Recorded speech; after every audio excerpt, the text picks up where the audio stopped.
This is CBC Nova Scotia News. Public pushback. The Houston government hears opposition to its plan to make it illegal to block access to Crown land. Wolfville traffic. The town looks at how to deal with congestion on its iconic Main Street. And fans cheer on Canada in the Women's Rugby World Cup final. Incoming cold front will shift the winds to northerly, ushering in a very fall-like feel. Your full forecast is coming up. Good evening. The Nova Scotia government is facing blowback to a bill that would make it illegal to blockade some Crown land. Mi'kmaq chiefs are calling out a lack of consultation, and members of the public are voicing their strong opposition to legislators. Taryn Grant reports. A blockade like this one could soon be illegal, and some people are not buying the province's justification. This Nova Scotia Protection Act is intended, my understanding, to protect the people. Moho, no. The people who are doing the protecting are on Hunter's Mountain right now. Paul says proposed amendments to the Crown Lands Act are an affront to Mi'kmaq treaty rights. She presented to a committee Monday before the bill was sent back to the House for further debate.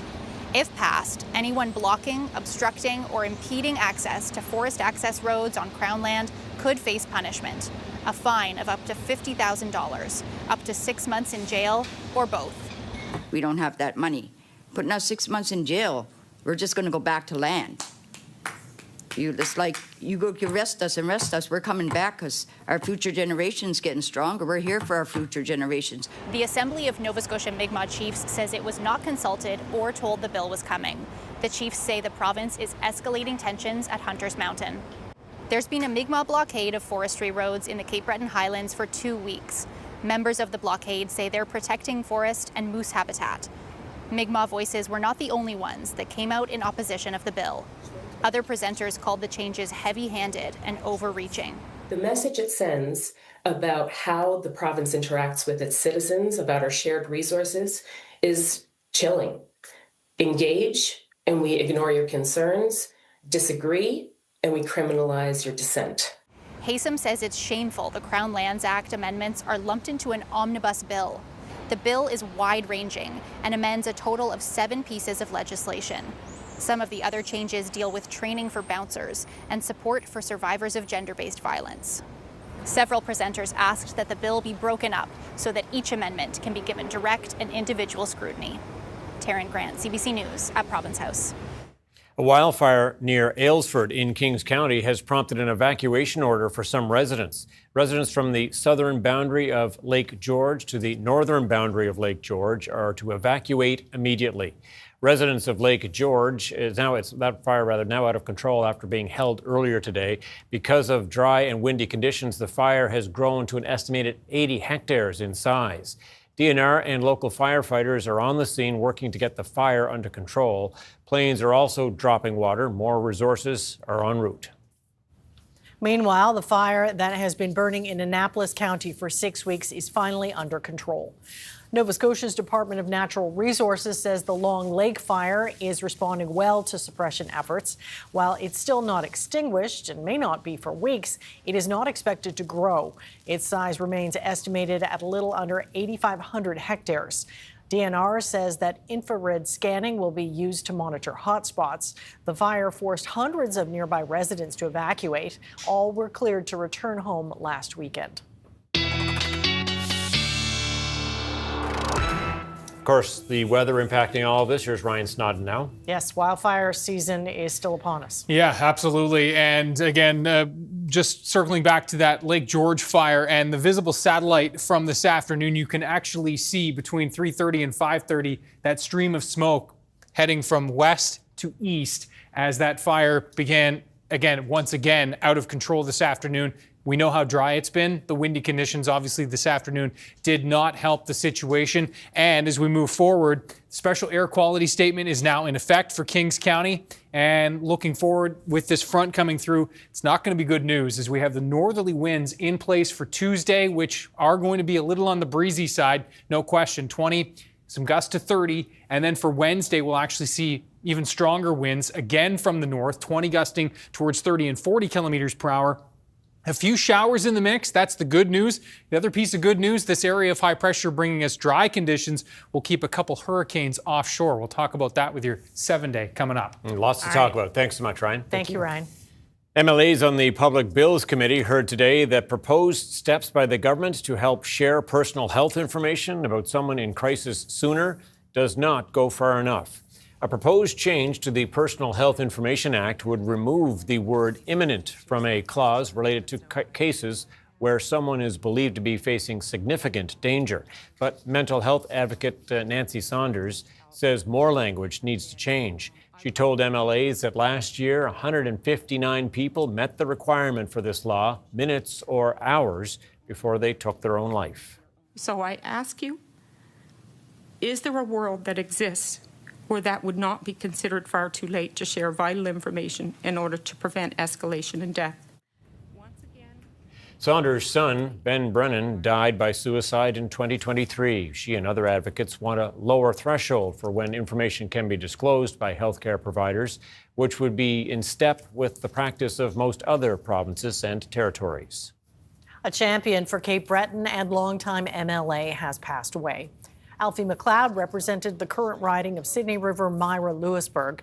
He was the first elected to the legislature in 1995 and then again in 2006. In 2007, he was named Speaker of the House, then Deputy Speaker. He was also a staple on the island as an auctioneer extraordinaire. MacLeod announced his cancer diagnosis on social media in 2024. He was 69 years old. A 16-year-old teenager is dead following a motorcycle crash Saturday afternoon in the Halifax area.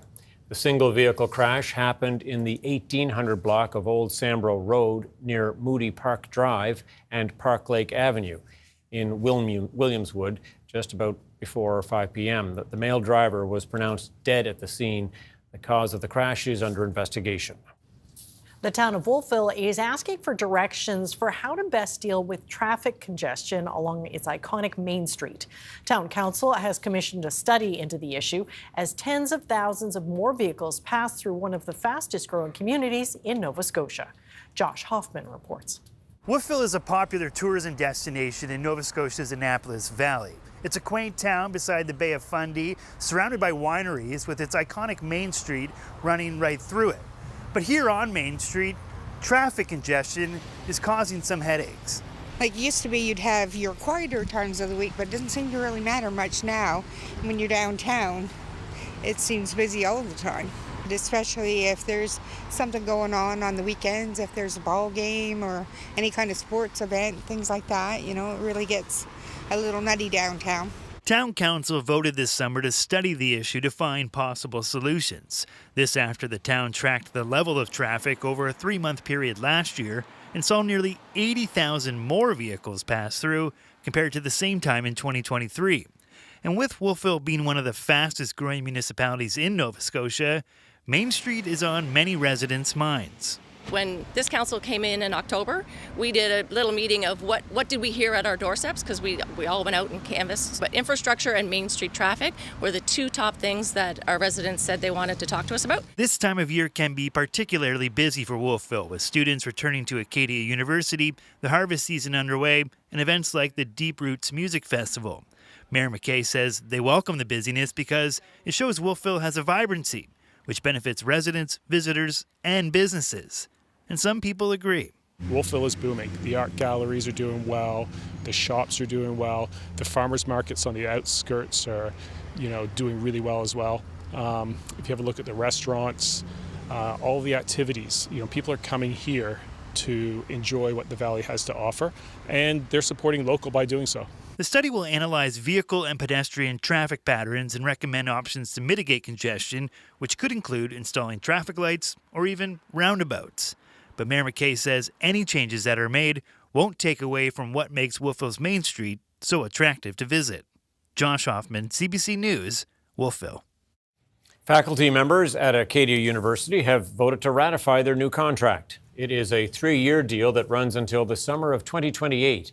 Details of the new collective agreement have not yet been shared with the public, but fair wages and working conditions were part of the negotiations. There are about 350 members of the Faculty Association, and they voted more than 90% in favor of ratifying the agreement. The municipality of the County of Colchester is hoping to deter the public from feeding deer as part of population management. Council has approved a bylaw which prohibits feeding the animals. The first warning will include education, but repeat offenses carry a fine up to $1,000. The mayor says many residents are expressing concern about danger to gardens, car accidents, and the risk of disease. If you remove the food source, they're going to find food somewhere else. To have people in the community feeding the deer from their homes, from their back decks, as though they were pets, is attracting more. So it's creating a problem. Last fall, residents in 6 Colchester districts voted in favor of the cull as part of a plebiscite. The municipality is working closely on population management with the town of Truro, where a cull will take place again this October.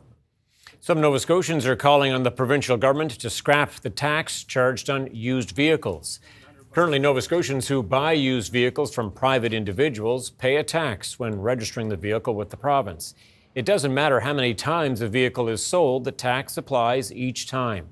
Some say that isn't fair and want the government to step in. But the finance minister says the province has already eased the tax burden. He points to a 1-point cut in the HST and an increase in the basic personal exemption amount. We're committed to tax cuts. That's why we made a $500 million tax break this year for Nova Scotians, and we're committed to seeing our economy grow. As to the future, I can't speak to that right now. We'll see what happens. We know that it's absolutely critical that our economy grows, and we're working hard on that. The used vehicle sales tax represents a $34 million revenue for the province. All this comes as Nova Scotia faces a record $1.2 billion deficit. Canada's women's rugby team earned the silver at the World Cup final over the weekend after losing to England. It was the largest crowd in women's rugby match history, drawing in more than 81,000 spectators. And here in the Maritimes, watch parties were held for fans, friends, and family of some of the players. The CBC's Juliana Grillo has that story. Members of the Halifax Stars rugby team roared every time Team Canada scored. And every time their very own Olivia de Merchant touched the ball. She is a finisher on the national team, and while originally from New Brunswick, she now plays in Halifax. She and the Canadian team have a loyal following, in part because the group trained here during the lead-up to the last World Cup. My kids got to meet them all. They were so great. They came out and ran practices with our children. So to see them now on this the highest stage possible is pretty incredible. In Fredericton, members of the Loyalists Rugby Club also watched the game together. Many of them old friends and former teammates of the Merchant and Maya Montiel, another New Brunswick player.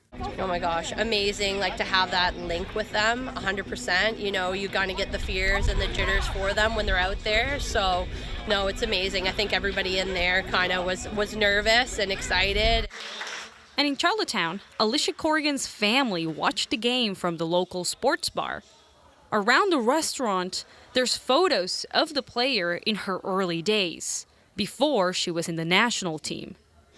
Her family couldn't be prouder, and many even wore custom-made shirts. Despite the loss, the energy and support for the silver medalist could be felt across the Maritimes, something that could inspire future generations of women and girls.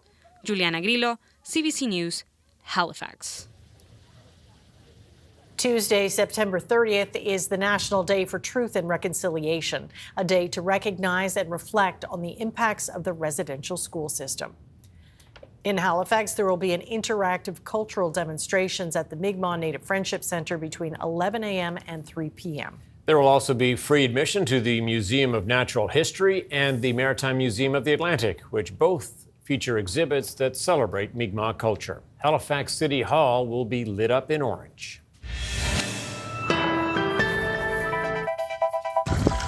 A beautiful spot, Laurie Park in Grand Lake. Ryan is up next with full weather forecast. Do stay with us.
This weather update is brought to you in part by Atlantic Lottery's iGames. Play hundreds of games on the Atlantic Lottery app or at alc.ca.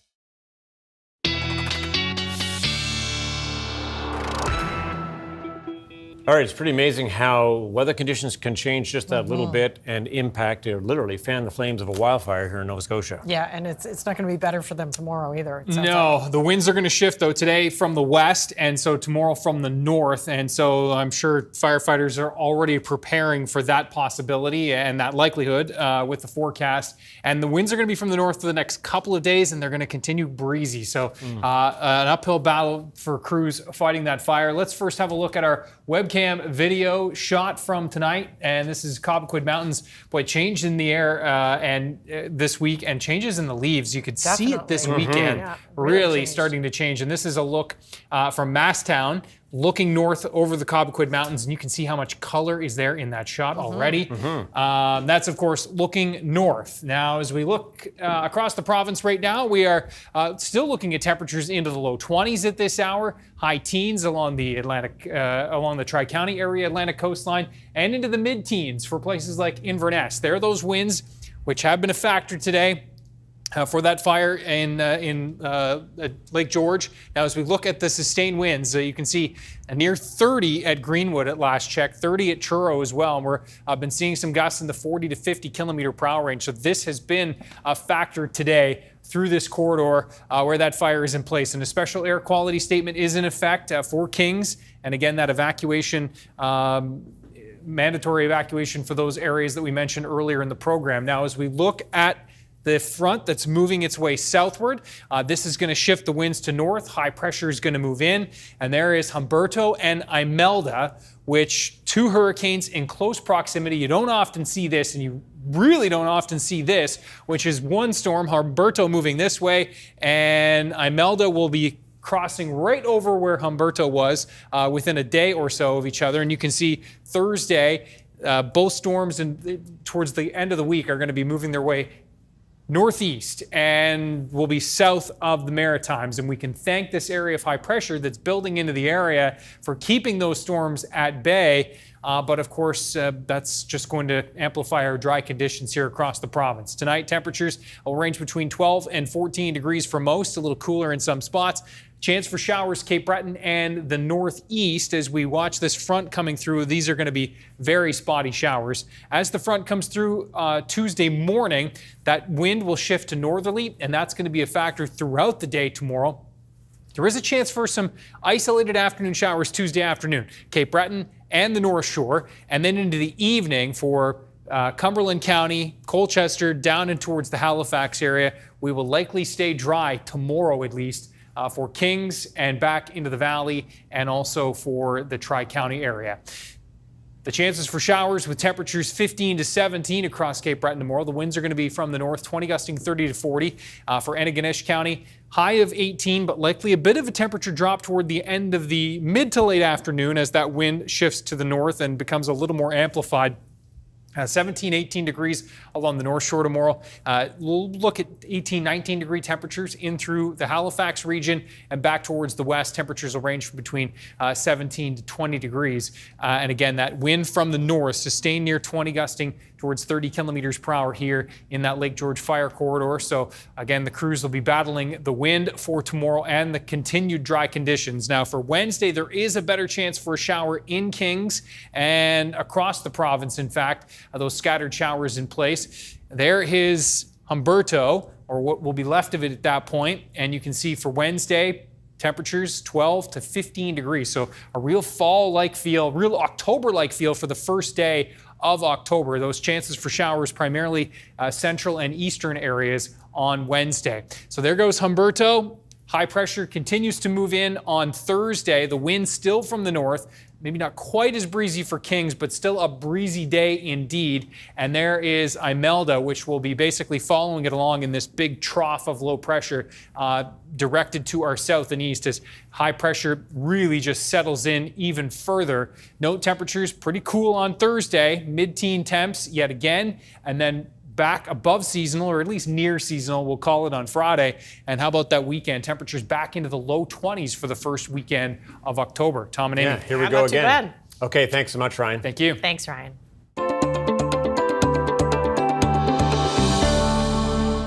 Tomorrow is the National Day for Truth and Reconciliation, a day to honor the Indigenous children who were forced to attend residential schools. A gathering was recently held on PEI's Lennox Island to remember those who were lost and remind each other of the importance of community. The CBC's Delaney Kelly has that story. Her bright orange shirt was taken away, and she worried about how long she would stay.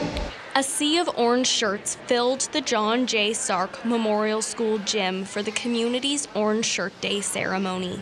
The event honors survivors of residential schools and the children that never returned home. Margaret LeBaube is in the midst of it.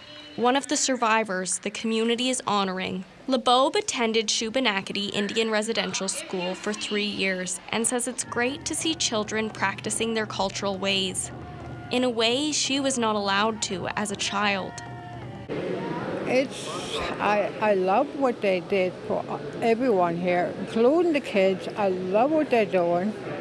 They're dancing, they're drumming, they learn the culture, and they're wearing the orange shirts, and that's beautiful. I love it. Every child matters, like, it does. I love it. Lennox Island community members say the effects of residential schools are still felt today. But Orange Shirt Day is about more than just the pain residential schools caused. It's also about the resilience of the community. There's healing, resilience, and I see a lot of empowerment, and that is something that grows within our community, is the empowerment and resiliency, and I just think it's awesome that we get to harbor that. Students from John J. Sark Memorial School say it's great to connect with their elders. Super special because I think everybody is like representing someone in their family that sadly lost their lives from the residential school. I think it's really good for to keep on bringing it up because people could share their stories and take pride of still surviving. As the number of residential school survivors shrinks, those that are here say it's more important than ever to have these gatherings so they can lean on each other and their community. Delaney Kelly, CBC News, Lennox Island. Coming up, Heritage Group is calling on the City of Halifax to do more to preserve historic buildings.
Heritage Trust of Nova Scotia is raising the alarm about what they believe are the larger number of homes, older homes, in the city of Halifax in various states of demolition.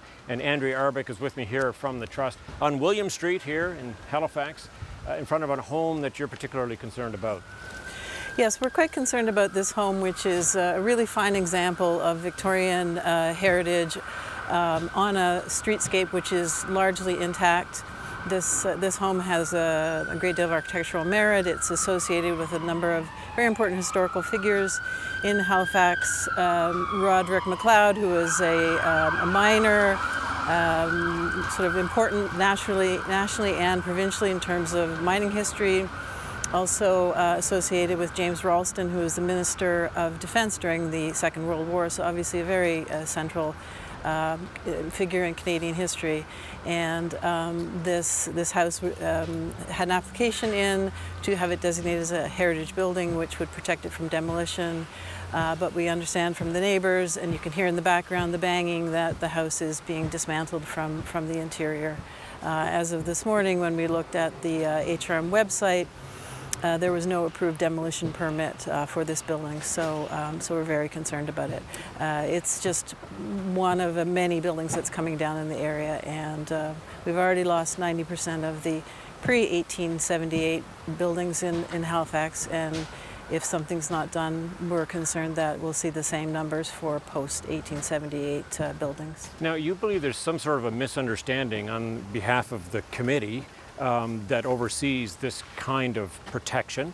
What are you getting at when you say that?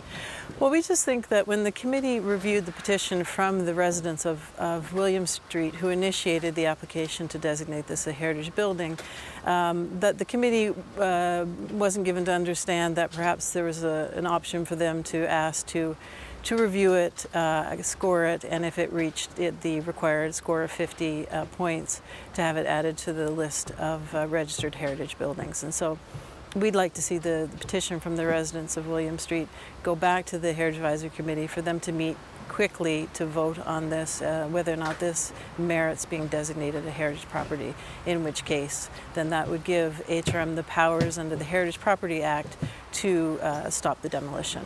Some people may look at this and say, why can't someone do what they want to do with their property? Sure thing. Well, there's a public interest in heritage, and there's certainly a long precedent that members of the community can seek to protect the heritage assets. So recently there was a ruling on a property on Edward Street that upheld the legality of third parties, in this case the residents of William Street, to apply to protect a building because of its heritage value. So there's a long precedent of this. It's abundantly legal, and we think it should go through the process. Others might think, if this house was so special, why was it designated already, or why hasn't it already been protected? Sure thing. Well, there are a lot of important heritage buildings in this city, and there are a limited number of people who have the sort of the skills and the time to go through the process to apply to preserve them. And there are people working tirelessly to do this, but developers are faster. It's faster to tear one down than to get it designated. So. People are doing what they can, but sometimes we can't keep up with the demolitions. Is it also more expensive to have a designated home, to be able to maintain it, run it, and make it less profitable, perhaps? Well, no, in fact, and there are some advantages to having designated heritage properties. We don't want people to see this as a heritage versus homes issue. We know there's a housing crisis, but heritage, we believe, can be part of the solution. Designated heritage buildings, the owners of those buildings can apply for heritage property development agreements, which actually would allow them to perhaps build more on a property than it would be allowed under the current zoning in exchange for preserving the heritage buildings. So, it's a win for housing and a win for heritage if buildings are preserved and heritage property development agreements are secured. We only have a few seconds left, but what do you want the city or someone from HRM to do in this case? We'd like the city to convene an emergency meeting of the Heritage Advisory Committee and review the application to designate this property a registered heritage building. And if it meets the requisite score and is added to the list, then to immediately ensure that demolition ceases. And if, as the neighbors have reported, demolition is currently ongoing without a building permit, we would like to see the city enforce the bylaws and to ensure that no further demolition takes place. Seems like it's the 11th hour. How hopeful are you that something might happen in your favor? Well, we have to be hopeful, and press coverage helps, so thank you for that. And we ask people to write mayor and council and say that they agree that enough is enough and we need to do a better job of protecting our built heritage. And have you reached out to the owner? The owner has been notified of the application to designate the property. Okay. We'll have to leave it there. Thank you for your time. Thank you.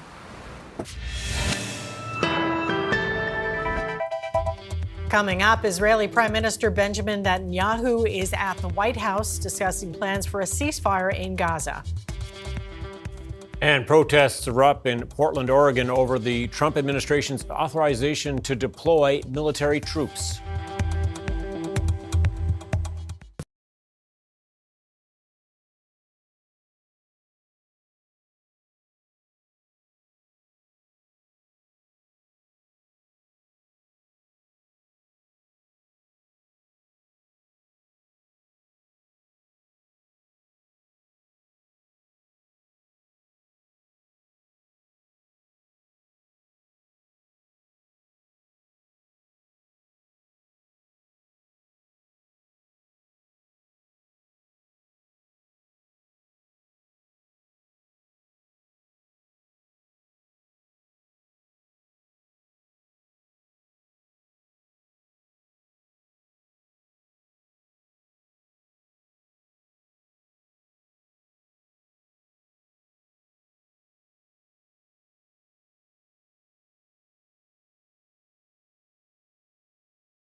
Welcome back. A crime gang based in northern India has been listed as a terrorist entity by the Canadian government.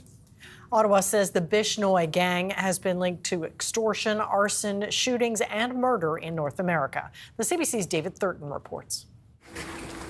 Most Canadians first learned about the Lawrence Bishnoi gang about a year ago. It's concerning that a country would go to that length on foreign soil, orchestrating, as I said yesterday, harassment, intimidation, coercion, even homicides. The Mounties alleged the 2023 killing of Sikh activist Hardeep Singh Nijjar was orchestrated by the government of India. Sources told CBC News by men they suspected are connected to the Lawrence Bishnoi gang. Now the public safety minister has listed that gang as a terrorist entity. According to the minister, specific communities have been targeted for terror, violence, and intimidation by the Bishnoi gang. Listing this group of criminal terrorists gives us more powerful and effective tools to confront and put a stop to their crimes. There are countless number of businesses that have been approached with extortion demands. So basically, give us cash or we will kill you. It's really across the board: extortions, threats, shootings, and indeed murders. Politicians say it was about time. A long overdue decision. Conservatives have long been calling for the Bishnoi gang to be banned. This gang has been responsible for much of the extortion that has terrorized Surrey, Brampton, Northeast Calgary. It was a scourge in our country. This Ontario mayor has been lobbying Ottawa for the terrorism listing. What I hope this announcement means is that we've now equipped law enforcement, like the Peel Police in my region, with the tools to combat Bishnoi when they enter Canada, when they're active in Canada.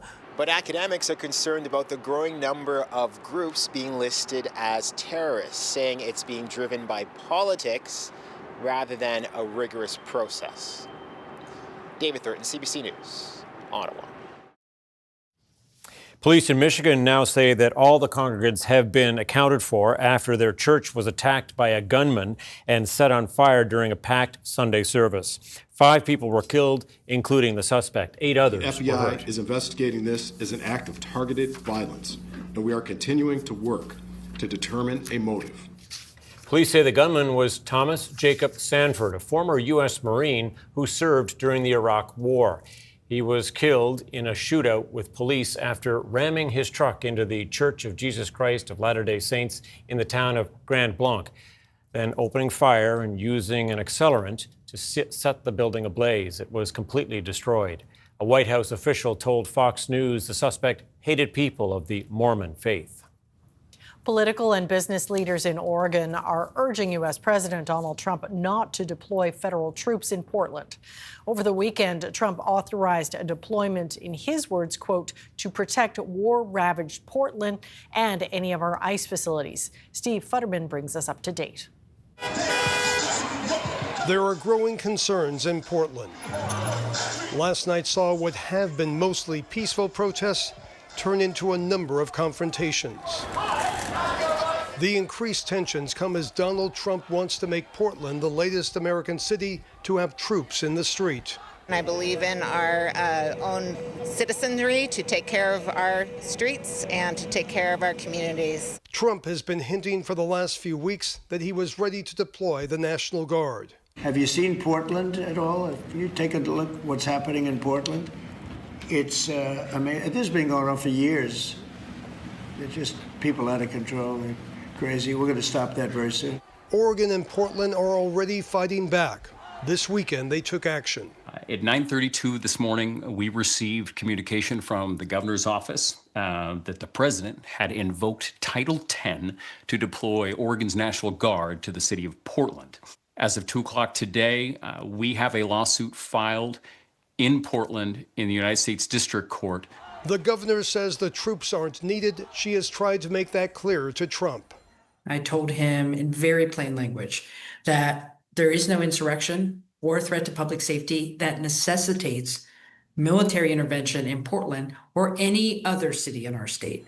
Those protesting agree the troops aren't needed.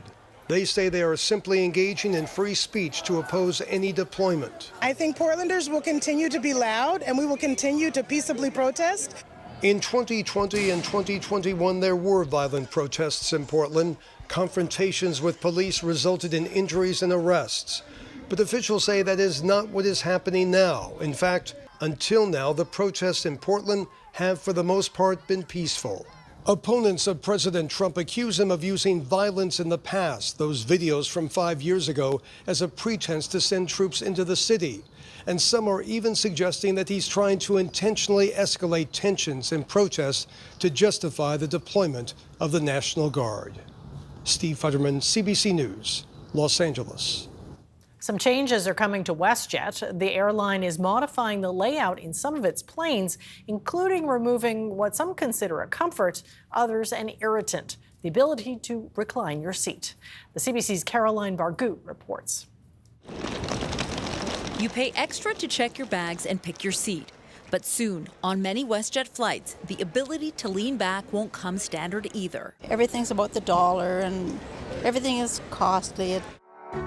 The airline says in an effort to offer affordable airfare, it's revamping 43 of its planes, introducing a new seat configuration. Many seats will no longer be able to recline, and there will be different amounts of space for different passengers. Those at the very back will get the least amount. In the middle, there's a little more, and for those in the front part, more yet. But to get more legroom and a reclining seat, travelers will have to choose WestJet's newly created extended comfort seating, or go premium. At Vancouver's International Airport, passengers are split on the plan. This exchange student traveled from France to Vancouver and likes the idea of not having someone reclining into her personal space. On the first plane, it was a huge man in front of me who was lying on me. Well, I think any time you can improve your comfort on any airplane, it's really well worthwhile. But others disagree. I don't really think it's fair. The amount of money we pay for air flights right now, too, as well, is just kind of atrocious. One passenger rights advocate says making tall passengers pay extra to get a seat that they will fit into amounts to discrimination. Comfort is a choice. Accommodating your physical size is part of transporting a passenger. So the problem that I'm seeing here is that WestJet may not be providing necessary space for an average passenger. He fears passengers who don't know their rights may just go along with it. WestJet says anyone who requires additional considerations should call them when they book to make sure they're accommodated before arriving at the airport. Caroline Bargut, CBC News, Vancouver. It could be a major step towards the end of Israel's war with Hamas and a wider peace in the Middle East. U.S. President Donald Trump and Israeli Prime Minister Benjamin Netanyahu say they've now agreed to a 20-point plan to end the fighting in the Gaza Strip. But there's a huge caveat. Hamas has not yet signed on. The CBC's Katie Nicholson reports. U.S. President Donald Trump spoke of this plan in glowing terms as a chance for eternal peace in the Middle East. Israeli Prime Minister Benjamin Netanyahu indicated he is on board with the plan, and Hamas says it will review and respond. The plan includes an immediate ceasefire if both sides agree, and within 72 hours, all hostages will be returned. 1,700 Gazans detained after October 7th will be released. Everybody who wants to see an end to the violence and destruction should be united in calling for Hamas to accept the extremely fair proposal. And there is an off-ramp built in here, too, for members of Hamas. If they commit to peaceful coexistence and they decommission their weapons, they will be granted amnesty. Hamas will be disarmed. Gaza will be demilitarized. Israel will retain security responsibility, including a security perimeter for the foreseeable future. And there will be a technocratic committee or board that's going to govern Gaza and begin its rebuilding. It was clear that that part was a tough pill for the Israeli Prime Minister to swallow. That will undoubtedly cause frictions in right-wing factions in Israel. And Trump indicated that if Hamas does not agree to the terms, Israel will have the U.S.'s full backing to destroy Hamas. And Netanyahu, for his part, said, "We can do this the easy way or the hard way." Essentially, if this fails, the conflict continues. Netanyahu is facing increasing pressure to get the hostages home and politically within his country. Next year is an election year. And for Trump, who calls himself the president of peace and who repeatedly talks about ending international conflicts, this would be legacy building. Essentially, if this fails, the conflict continues. Netanyahu is facing increasing pressure to get the hostages home and politically within his country. And next year is an election year for him. The U.S. president has also repeatedly mused about getting a Nobel Peace Prize. Whether he is close to that goal now hinges on what happens next and the response from Hamas. Katie Nicholson, CBC News, Toronto. As we told you earlier, Tuesday is the National Day for Truth and Reconciliation, also known as Orange Shirt Day, to honor Indigenous children who were forced to attend residential schools. But as the orange shirts themselves gain in popularity, more designers and businesses are creating their own, and that's prompting the official Orange Shirt Society to act. The CBC's Juanita Taylor reports. They're online, in stores, and in schools. The Orange Shirt. Orange Shirt Day, Every Child Matters, was created to honor survivors and their families and to remember those that never made it home. Phyllis Webstad is the residential school survivor whose orange shirt was taken from her as a 6-year-old child, a gift from her grandmother for her first day of residential school at St. Joseph Mission in Williams Lake, BC. It's her story that is the origin of Orange Shirt Day. My story was chosen to be the story to bring about change in Canada.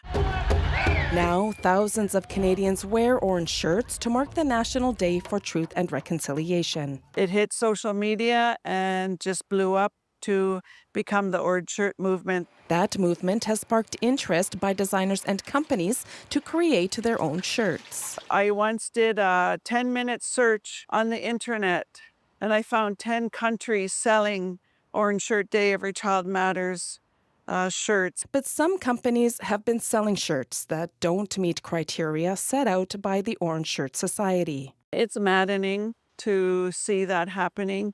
Webstad says shirts must be orange and include the message, Every Child Matters. And the society is now taking steps to stop appropriation. The Orange Shirt Society applied for the trademark Every Child Matters in May of 2020. And we were successful. Look at the intricate style of illustration. Orange shirt sales at this store are going steady. Owner Janet Pacey collaborated with an Indigenous artist to create this year's shirt. But Pacey says she does it for the artist and the community, not for the sales. It bothers me. There's people making money off of this. It's about honoring a group of people that deserves to be honored. Webstad says stopping the appropriation will take time. Guaranteed next year we will be out there and talking more about this.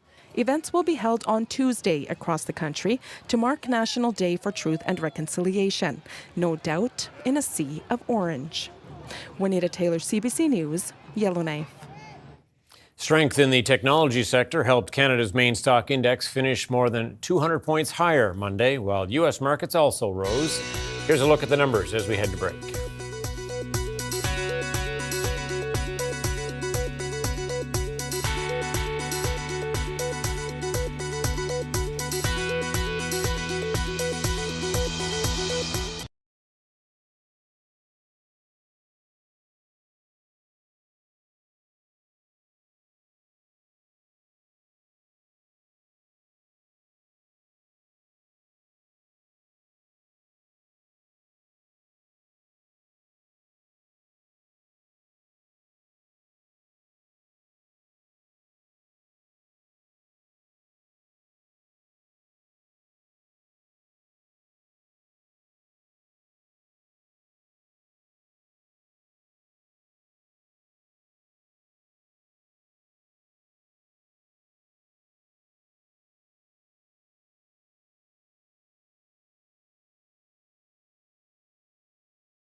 This weather update is brought to you in part by Atlantic Lottery's iGames. Play hundreds of games on the Atlantic Lottery app or at alc.ca. All right, it feels like a summer evening out there, for sure. But then the sweaters have to come out for a little bit later in the week. Yeah, temporarily. Yeah. Sweaters are coming out for a couple of days, but really warming back up towards the end of the week. So, I mean, this has happened before. We've had a shot once and then it rebounds. Eventually it won't, right? That we can forecast for sure. It'll come in, it'll stay, but for now, we're getting these little previews for sure. Have a look at our viewer picture of the day. This one, we're going to zoom in on a beautiful spot. Much photographed Lunenburg County. Ooh. Wow. Sky is painted there, isn't it? Yeah. Gorgeous. David and Jackie Moore with a fantastic picture here. What kind of clouds are they? Those are some alto stratus clouds there. I know how you love your clouds. It's true. Mr. Cloud. Yeah. Beautiful, beautiful shot here. Thanks Sure to David and Jackie. Ryan's picks at cbc.ca. There's the front that's coming through, shifting the winds to northerly on the other side of that front. A couple of showers that are going to be in the mix for the next couple of days. And then, yeah, we are, again, watching that area of high pressure to be reinforced. Now, the one thing I'm really watching for Wednesday, as that high comes in, and we've got the remnants of Humberto there offshore, but sandwiched between those two pressure systems we will be. And so the northerly winds will be stronger on Wednesday. That's not going to be good news for fire crews battling that fire at Lake George. So we're obviously watching that situation. Those showers will continue to linger into Thursday, especially in Cape Breton. But overall, that high builds in. We're dry, and there's Imelda, which will also be picked up in that trough and gone offshore. So, the remnants of one of those would have been great. But careful what you wish for, I know, this time of year. Looking at the forecast for Wednesday, there are those cool temps in place, but we are indeed rebounding into the weekend. Sure are. Okay, Ryan, thanks so much for that. Well, an extreme athlete from Poland has become the first person to ski all the way down Mount Everest without supplementary oxygen.